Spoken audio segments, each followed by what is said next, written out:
चांदनी में चमके तो हर चेहरा हो, देखी के बाढ़े दिल के पहरा हो।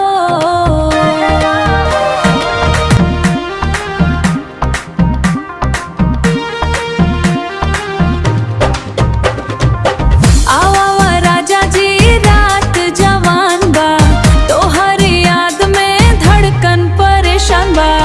आवा राजा जी पास हमर आ जाना, निंदिया उड़ी जाला चैन ना पा जाना।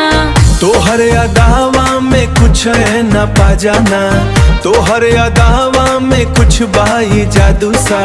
दिल के कंट्रोल अब रहे न काबू सा।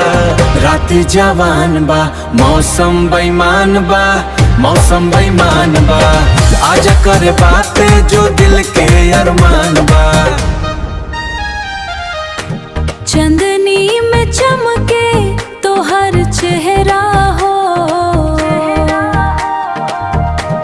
देखी के बाढ़े दिल के पहरा हो। हल्का सा स्पर्श जब तू करेलू, सांसों में गर्मी उठ जाए रे। नजरिया से नजरिया जब टकरा जाला, तन मन पूरा हिल जाला। तन मन पूरा हिल जाला, तन मन पूरा हिल जाला।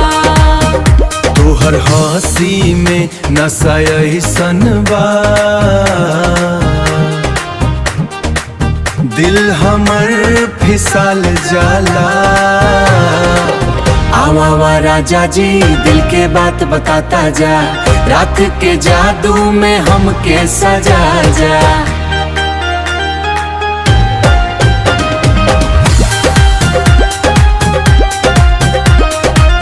रात के जादू में हमके सजा जा। हाथ कड़ के छोड़ी हाँ मत, साथ रहे के बड़बा। एह रात यागार बना जा।